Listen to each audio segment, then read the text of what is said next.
ঈদে মিলাদুন নবীর জলসাতে হাজির করেছেন, বসিয়েছেন।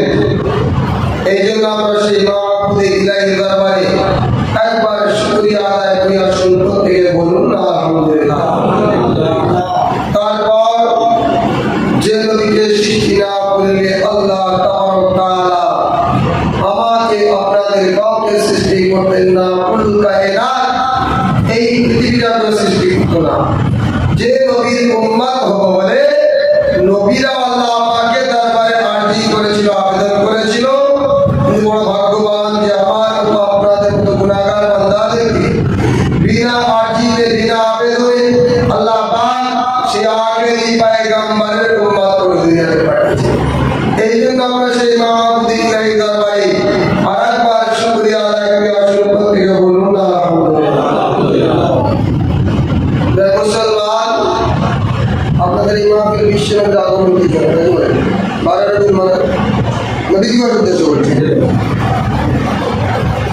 এই বিশ্বনবীর আগমনকে কেন্দ্র করে মাহফিল দিয়েছেন। আবার কিছু শ্রেণীর মানুষ আমরা বলি মাহফিল নবী দিবস কেন করবে, এই ধরনের কথা বাজারে আনাচে কানাচে পাওয়া যায়। মুসলমান একটা বার বুকে হাত রেখে বলুন যে আমরা কোন নবীকে পেয়েছি। নবী আল্লাহ অনেক নবী পৃথিবীর জমিনে পাঠিয়েছেন, আবার আপনার নবী অন্যান্য নবীরা কম বেশি প্রত্যেকে জানা রয়েছে। এখন দেখবেন বক্তাদের চাইতেও শ্রোতারা সাধারণ মানুষের বক্তব্য ঘটনাগুলো বেশি জানে। অন্যান্য নবীগণ শেষ পর্যায়ে নিজের তার খেয়াল করলো, আল্লাহ আম্মাকে চাইনি, মুরিদদের মানে উম্মত গণদেরকে চাইনি, শুধু আমাকে জাহান্নামের আগুন থেকে বাঁচিয়ে নেন। আখেরি পয়গম্বর আমার আপনার নবীর দুনিয়ার বাদশা হাবিবুল্লাহ জনাবে মুহাম্মদ রাসূলুল্লাহ সাল্লাল্লাহু আলাইহি ওয়াসাল্লাম হুজুর আমার ওনার আওলাদ তারা নিজের জন্য কোনো কারণে জাহান্নাম থেকে মুক্তির জন্য কাঁদেনি। তিনি কেঁদেছেন কি আল্লাহ পাক এই কঠিন আযাব জাহান্নামের যে গড়গড় গড়গড়ানি আওয়াজ, এই জাহান্নামের কঠিন আযাব থেকে আমার উম্মতকে বাঁচিয়ে নিয়ে বলেন না সুবহানাল্লাহ। সেই নবী পেরেশানি ছিলেন আমার আপনার।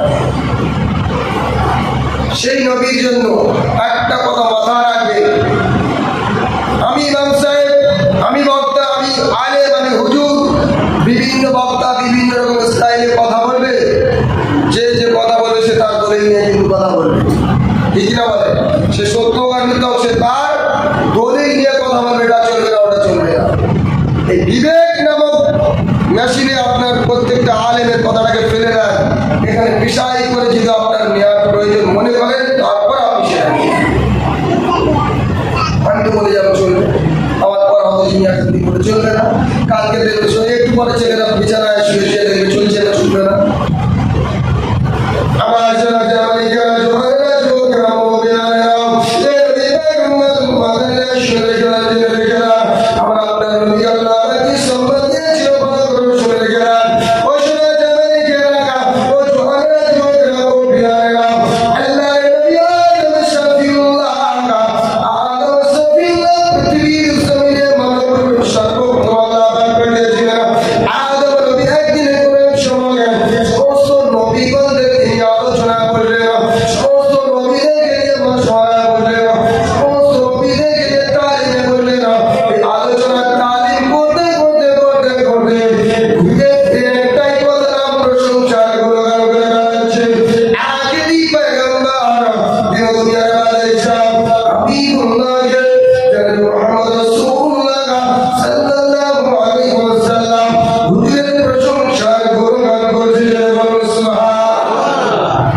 শিক্ষা দিয়ে গিয়েছেন করার জন্য। আমি যখন বলছি চলবে না তাহলে নিশ্চয়ই আমি তোমার হুজুরের চাই তোমার জ্ঞান বেশি, তাহলে আমি পেলাম কোথায়? ঠিক কিনা বলে? আমার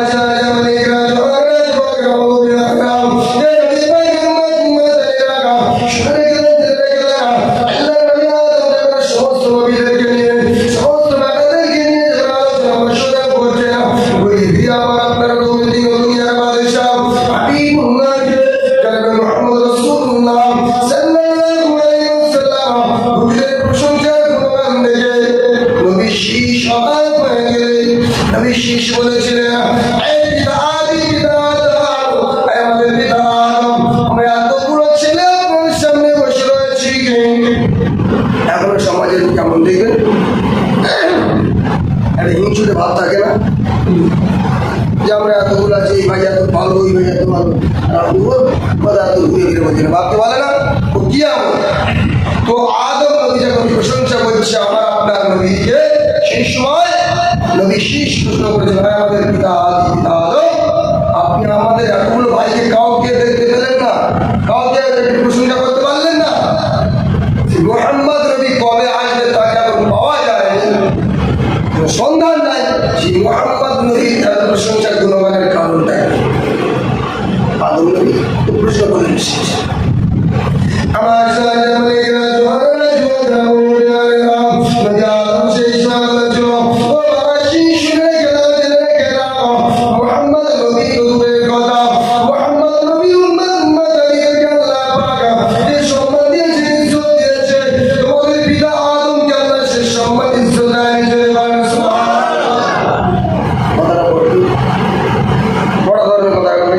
নবীদের চাইতে আমাদের সম্মান বেশি, কেমন লাগছে না?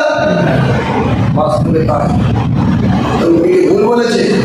আদম নবী বলল যে মুহাম্মদ নবী তো দূরের কথা, মুহাম্মদ নবীর উম্মত উম্মতানিদেরকে সম্মান ইজ্জত যে পর আল্লাহ পাক দিয়েছেন, তোমাদের পিতা আদমকে আল্লাহ সেই সম্মান দেয়, বলেন না? শীষ নবী প্রশ্ন করলেন, আমাদের পিতা আদম আপনি বলেন, মানে তোমরা জানো তোমাদের মা হাওয়ার সঙ্গে আমার বিচ্ছেদ হয়ে আল্লাহর কোনো কথার অবাধ্য হওয়ার কারণে আমাদের বিচ্ছেদ আলাদা করে দিয়েছিল। আমি আদম দীর্ঘ 300 থেকে 350 বছর কান্নাকাটি করেছি, আমি কেঁদেছি, আল্লাহর কাছে ক্ষমা চেয়েছি, তওবা চেয়েছি, আল্লাহ পাক আমি আদম আমার তওবা কবুল করেনি। আমি যেদিনে তওবা করলাম, আল্লাহ যেদিন আল্লাহর কাছে কাঁদলাম, আল্লাহ তোমার আরশে মহল্লা দেখেছি তোমার নামের পাশে মুহাম্মদ রাসূলুল্লাহ সাল্লাল্লাহু আলাইহি ওয়াসাল্লাম, এই মুহাম্মদ রাসূলুল্লাহ সাল্লাল্লাহু আলাইহি ওয়াসাল্লামের ওসিলা দিয়ে দোয়া চাই। এখন আমার ওসিলা দেওয়া যাবে না, আদম নবীর ওসিলা দিয়ে দোয়া ছিল, ঠিক না বলেন? এই মুহাম্মদ রাসূলুল্লাহর ওসিলা দিয়ে দোয়া চাই, আমি আদম আমার জীবনের গুনাহ মাফ করে দিয়ে আমাকে ক্ষমা করে দেন, আমাকে মাফ করে দেন, জোরে বলেন না সুবহানাল্লাহ। সেই দিন আদম নবীর দোয়া কবুল হয়েছে। আদম নবী বলছে আমি তোমাদের পিতা আদম, আমি নবী, আমি মানব সৃষ্টির শুরুয়াত, আমার জন্য 300-350 বছর আল্লাহ কাঁদিয়েছে, কিন্তু মুহাম্মদ নবীর উম্মতদের আল্লাহ এত সম্মান, এত ইজ্জত, এত পাওয়ার দিয়েছে, যেখানে গুনাহ করবে সেখানেই তওবা করবে, আল্লাহ সেখানেই তওবাটা কবুল করে নেবে, জোরে বলেন না? আপনার তওবা অপরাধ শোনাতে লাগে না, নিজে অপরাধ করেছেন, গভীর রাতে কাঠ করে জাল নিয়ে মাছ খেয়েছে, ওখানেই তওবা করবে, আল্লাহ সহায়তা ওয়াসওয়াসে পড়ে গুনাহ করেছি, অপরাধ করেছি, আল্লাহ ক্ষমা করবে। মুসলমান আমরা কোন নবীকে পেয়েছি? বড় আফসোস, সেই নবীকে পাওয়ার পর, সেই নবীকে পাওয়ার পরও সেই নবী সবচাইতে বেশি মেহনত করেছে কিসের জন্য? সেই নবী ন্যায়ের জন্য লড়েছিলেন, সেই নবী হকের জন্য লড়েছিলেন, সেই নবী আল্লাহর হুকুম মসজিদমুখী করানোর জন্য যে নুরানি চেহারায় আল্লাহ পাক কোনোদিন কোনো মশা মাছিকে বসার পাওয়ার ক্ষমতা দেয়নি, সেই নুরানি চেহারা দিয়ে রক্তে জড়িয়েছে কি জড়ানি বলে তার সিরাত পাথর চড়ে দিল শুনতে কিসের জন্য? নামাজের জন্য। আজ সেই উম্মত নামাজ থেকে দূরে সরে গিয়েছে, নামাজ বড্ড বড় ভারী কথা, নামাজটা বড্ড ভারী হয়ে দাঁড়িয়েছে। মুসলমান আমি আপনাদেরকে বিশ্বনবীর আগমন দিবস, বিশ্বনবীর পৃথিবীর জন্য আগমন করেছিলেন। আরে আদম নবী বলছে আমি আসার পরে আমি আরশে মহল্লা দেখেছি যে মুহাম্মদ রাসূলুল্লাহর নামটা দেখেছি। 12 রবিউল আউয়াল যে তারিখটা আমরা মানি, এই দিনে রাসূল এসে তারা আদম নবী কবে বলেছিল যে আমি দেখেছি, আমি আল্লাহর আরশে মহল্লা দেখেছি যে মুহাম্মদ নবীর নাম। আল্লাহ পাক পৃথিবীর জমিনে আমার আপনার নবীকে পৃথিবীর জমিনে পাঠিয়েছিলেন, আগমন করেছেন, আগমন দিবস পালন আমরা করি। এবারে কি জানেন জন্মদিন পালন করবো কেন? মুসলমান আমরা শুধু জন্মদিন পালন করি না, এই মাহফিল শেষে একটা দোয়া খায়ের ব্যবস্থা থাকে কি থাকে না? বলে থাকে না? তাবারকের ব্যবস্থা থাকে না? এতে গরিব বড়লোক সকলের মুখে হাত তোলা হয়, তাই না? তাবারক আমাদের পীর মাশায়েখরা তাবারকের ব্যবস্থা করতেন, তাবারকের ভিতরে বরকত রয়েছে, তাবারক খেলে আল্লাহ পেটের রোগ শিফা করতেন আমাদের পীর মাশায়েখদের আকীদা। আমরা সেই পীর মাশায়েখদের তরিকা অনুযায়ী আমরা ছোট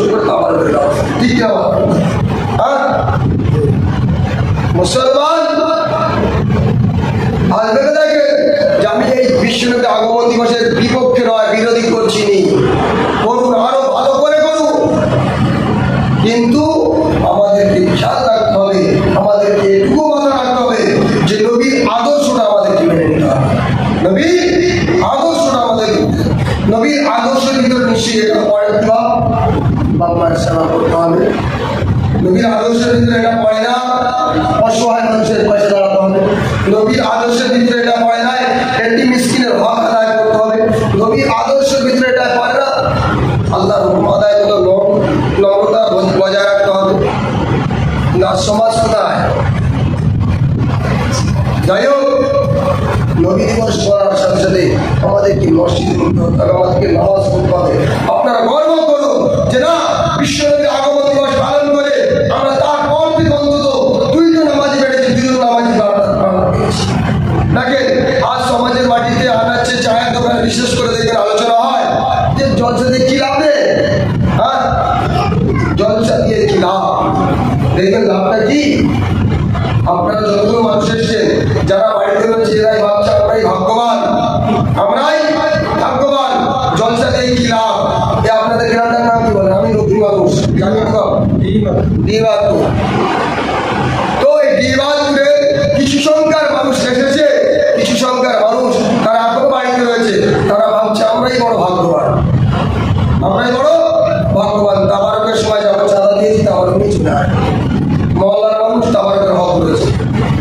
তাবারক আপনাকে নিষেধ করছি, তবে আপনার কর্তব্য ছিল নবীর উম্মত হিসাবে যদি দাবিদার হবে তাহলে বিশ্ব নবীর আগমন দিবস উপলক্ষে নাফিল এদের হাজির হওয়া।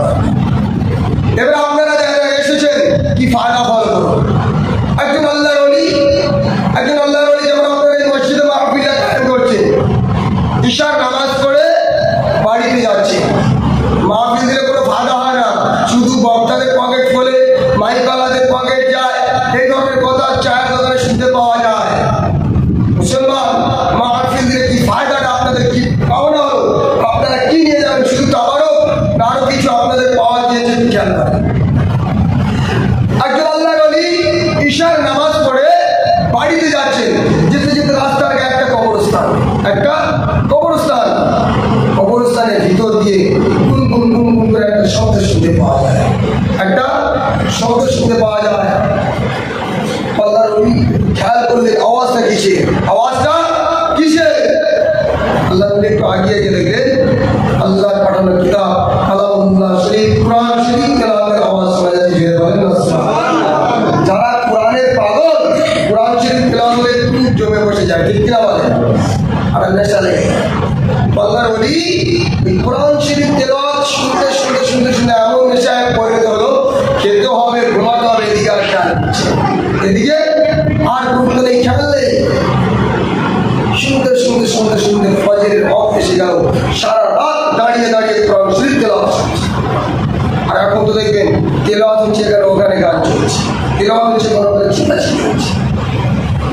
মুসলমান, আল্লাহর নবী তেলাওয়াত শুনছেন, শুনতে শুনতে ফজরের যখন ওয়াক্ত এসে গেল, একটা বার আল্লাহর নবী আলহামদুলিল্লাহ শুকরিয়া যখন মসজিদের ইমাম, মসজিদের মুয়াজ্জিন যখন হাঁকলেন আসসালাতু খায়রুম মিনান নাওম, এই শব্দটা যখন আল্লাহর নবীর কানে পৌঁছালো, আল্লাহর নবী একবার শুকরিয়া আদায় করলেন আলহামদুলিল্লাহ। এই শুকরিয়াটা আদায় করে বিদায় নেওয়ার জন্য প্রস্তুত, বিদায় নেওয়ার জন্য তৈরি হতে আগিয়ে আসছে।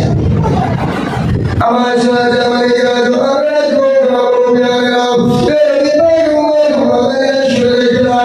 সমাজের বাড়িতে পৃথিবীর জমিনে পৃথিবীর মুখে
নেকিটা আমাকে দিও। আচ্ছা বলেন তো 10 টাকা বেশি না 1 টাকা বেশি বলেন না 10 টাকা ছেড়ে দিতে নাকি পুরো কোরআন শরীফ তেলাওয়াত করে সে বলছে আমারটা তুমি নিয়ে যাও তুমি একবার সুবহানাল্লাহ বলে জয় আমাকে দাও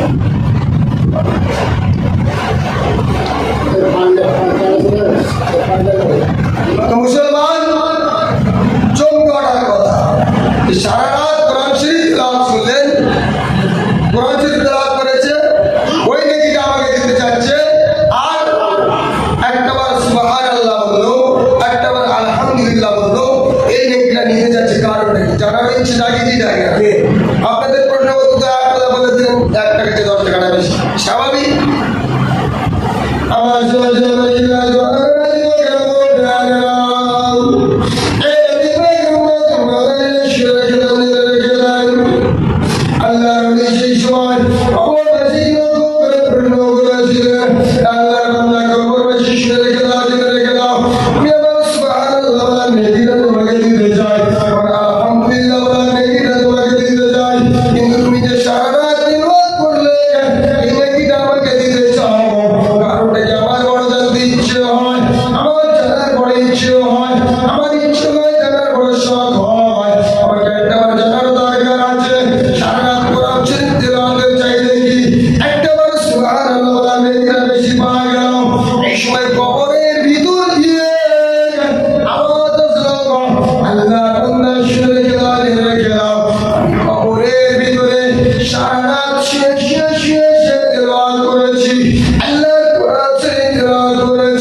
नबी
খারাপ লাগবে, তাই না?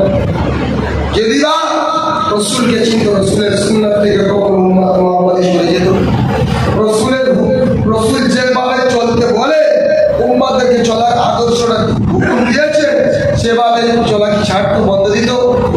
দাবিটা হলে কি হবে? আমি দাবি করছি রসুলের উম্মত, আর রসুল যেটা বলে হাফেজ সাহেবকে চিনি, ইমাম সাহেবকে চিনি, কি হবে? কাজে লাগবে?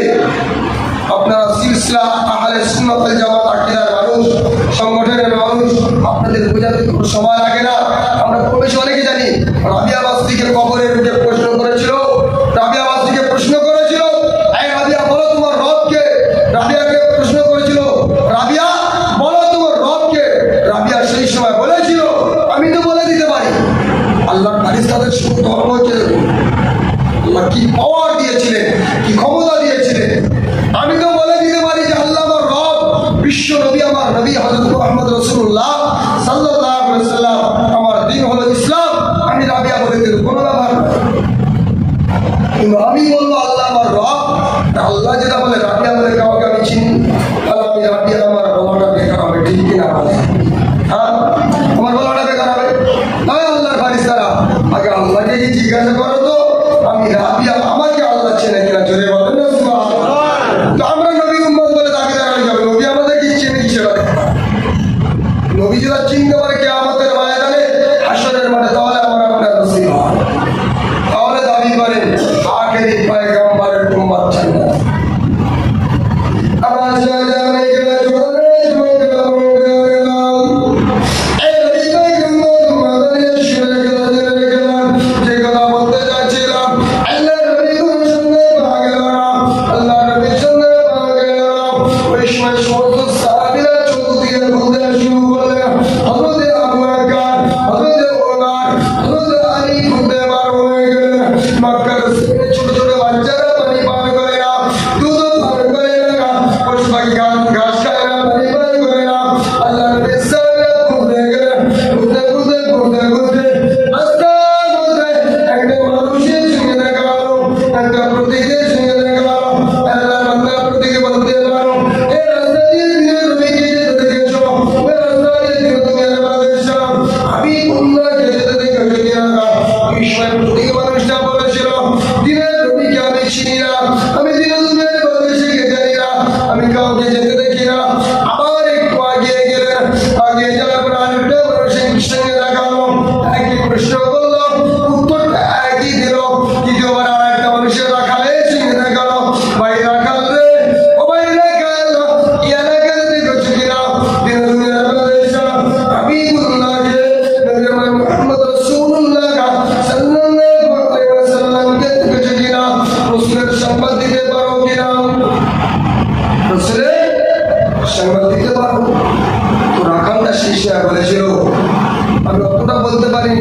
কয়েকটি ব্যক্তি পাহাড়ের নিচে একজন মানুষ সিজদায় পড়ে কাঁদছে, আর যেদিন থেকে কাঁদছে সেই দিন দিয়ে আমি রাখাল ফলো করলাম, আমার এই উট ছাগল বকরিগুলো বাসায় দিয়েছে না, জোরে বলেন না। অবলা জান, অবলা পশু রসুলের কান্না সহ্য করতে পারে না, রসুলকে চিনতে পারে। উম্মতে মুহাম্মাদের এত সুন্দর দিমাগ, এত সুন্দর চোখ, এত সুন্দর জবান, তারপরে রসুল্লাহর সাথে দরুদ নেই, রসুলের কাবা দেখার ইচ্ছা নেই, রসুল্লাহর আদর্শ, ঠিক কিনা? অবলা জান কাঁদছে, খাচ্ছে না। রসুলের কান্না দেখে অবলা জানলে সহ্য হয় না। মুসলমান যখনই এমনই কথা বললো রাখাল, সেই সময় হযরতে আবু বকর, হযরত উমর, হযরত আলী, হযরত উমর সেই সময় বলেছিলেন, ভাইজান আবু বকর, ভাই আলী রে, ভাই আবু বকর, যে মানুষটাকে চিনেছে জঙ্গলের পশু পাখি, অবলা জান যে মানুষটাকে চিনল, সেই মানুষটা সাধারণ মানুষ নয়, সেই মানুষটা হলো দিনের বিষয়ে বলেন না সুবহানাল্লাহ। আর আমাদের জানতে বাকি নাই। আবার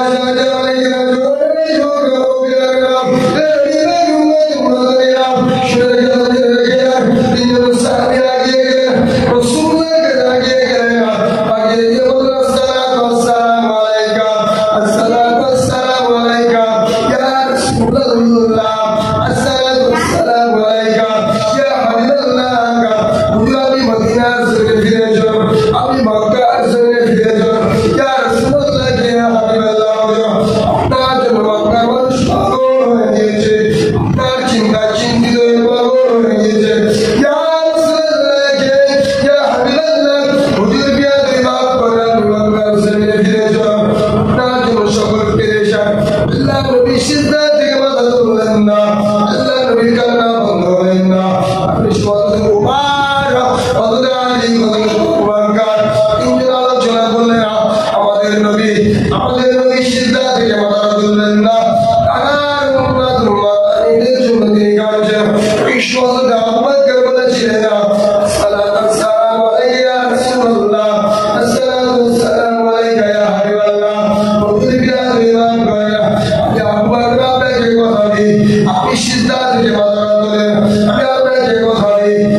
যে সমস্ত উম্মাত মাতানিদের জন্য কাঁদে, আপনারা যে সমস্ত উম্মাত মাতানিদের জন্য কাঁদে। আমি আমার আমলিয়া জিন্দেগিতে যা কিছু ইবাদত করেছি আপনার গুনাহগার উম্মাত মাতানিদের নাজাতের জন্য দান করে দিলাম। জোরে বলেন রাসূল সিজদা থেকে মাথা হযরত আবু বকর বললেন, হযরত উমর বললেন, হযরত আলী বললেন, তিনজন সাহাবী বললেন তিনি রাসূল আমার সিজদা থেকে মাথা। তিনজনের ভিতরে একটু আলোচনা মাশওয়ারা হয়ে গেল যে আমাদের চাইতে বেটি ফাতেমাকে রাসূল বেশি ভালোবাসেন। তা ফাতেমা তো চিন্তিত, চল ফাতেমার কাছে সংবাদটা দেওয়া যাক যে রসুলের সন্ধান পাওয়া গিয়েছে, এই সংবাদটা দেওয়া যাক। মুসলমান উনি তাহলে ছুটতে ছুটতে এলেন বেটি ফাতেমার কাছে। আপনি আর চিন্তা করবেন না, হুজুরের সন্ধান পায় চমক জায়গায়, হুজুরের চমক পাহাড়ে নিচে সিজদা করে কাঁদছেন, তারা বেটি ফাতেমা গেলেন, আব্বাজান আপনি বাসায় ফিরে চলুন। কারোর কথা রাসূল আমার শুনলেন না। বেটি ফাতেমা বললেন যে আমার আমলিয়ার জিন্দেগি ইবাদত যা কিছু করেছি আপনার উম্মত মাতানি নাজাতের জন্য দান দিলাম। জোরে বলেন সুবহানাল্লাহ। সিজদা থেকে মাথা তুললেন না মুসলমান। বেটি কাঁদতে কাঁদতে আব্বাজান আমি ফাতেমা আপনার উম্মত মাতানিদের দেবার মতো নাজাতের জন্য কিছু দেব এমন সম্পদ আমার কাছে আমি ফাতেমা আর কিছুই নেই। আমার কলিজার টুকরা হচ্ছে ইমাম হাসান। আমার সামনে আমার আমার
আমি ইমাম সাহেব বলে আমাকে চিনি, মসজিদের ইমাম সাহেব বলে চিনি। আপনি সহজ নয় নাকি কলেমা পড়েছি বলে? কলেমা এখন সব জায়গায় চলছে জানেন।